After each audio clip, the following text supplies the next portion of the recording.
স্বামীর প্রতি খোলা চিঠি। আপনার স্ত্রী ইতিমধ্যেই ক্লান্ত। আপনি কি কখনো ভেবেছেন আপনার স্ত্রী কেমন অনুভব করেন? বিশ্বাস করুন বা নাই করুন, আপনার স্ত্রী সেই মানুষ যিনি সবচেয়ে বেশি বোঝা কাঁধে নিয়ে চলেন। এবং দেখেন, প্রতিদিন নতুন নতুন করে কিন্তু তাকে এগিয়ে যেতে হয়।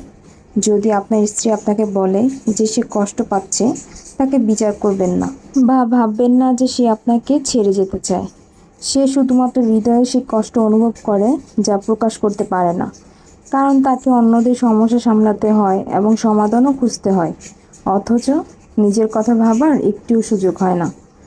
মায়েরাও কিন্তু ক্লান্ত হয়, তাই আপনাকেও গৃহস্থলী কাজে সাহায্য করতে হবে। বাসন মাজা, ঘর ঝাড়া, মোছা। আপনি পুরুষ হয়েছেন দেখে কি হয়েছে? এগুলো করলে কি আপনার সম্মান কমে যাবে? কখনোই কমবে না।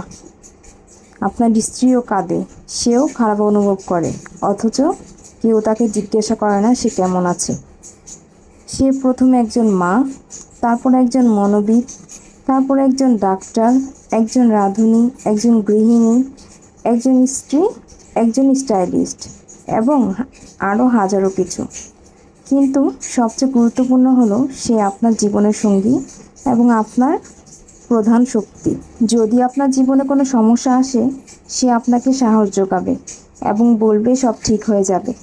যদি টাকা না থাকে, সে কোনো না কোনোভাবে পথ বের করবে, কিন্তু আপনাকে কখনো একা ছেড়ে যাবে না। এমনকি যখন সে চুপচাপ থাকে, দূরে দূরে থাকে, চিন্তিত দেখায়, তবুও সে বলবে কিছু হয়নি, কিন্তু বাস্তবে সে অনেক কিছু অনুভব করে। বুঝতে পেরেছেন?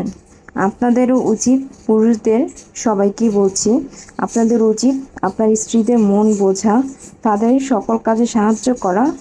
বেশি না পারেন, একটু করে সাহায্য করলেও তো অনেক কিছুই, তাই না?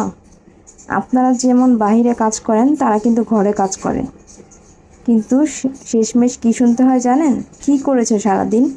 এগুলো শুনলেই অনেক কষ্ট লাগে। তাই বলবো, তাই সবাই আপনাদের স্ত্রীর পাশে থাকবেন, সাপোর্ট করবেন।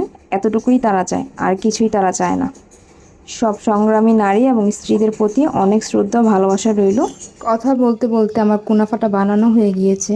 অনেক আপু আর ভাইয়ারা দেখলাম যে কমেন্টস করেছে যে এটা চিনি না। আপু ভাইয়ারা, এটা হচ্ছে লাচ্ছা সেমাই দিয়ে বানায়, এটা হচ্ছে ফুল ক্রিম দিয়ে বানাতে হয়। তো ইনস্ট্যান্ট আমার কাছে ক্রিমটা ছিল না, তার জন্য আমি মিল্কটাকে কর্নফ্লাওয়ার দিয়ে ক্রিম করে নিয়েছি। তারপর ঘিতে লাচ্ছা সেমাইটা ভেজে তারপরে তো একের পর এক লেয়ার দিচ্ছি, আর হচ্ছে বাদাম কুচি দিয়ে দিব। এটা খেতে অনেক মজা। অবশ্যই আপনারা একদিন ট্রাই করবেন বাসায়। আমার কাছে এটা অনেক ভালো লাগে, এটা ডেজার্ট হিসেবেও খাওয়া যায়, অনেকটাই মজা। তো আজকের ভিডিওটা কেমন লেগেছে অবশ্যই কমেন্টস করে জানিয়ে দিবেন। সবাই ভালো থাকবেন, সুস্থ থাকবেন। আল্লাহ হাফিজ।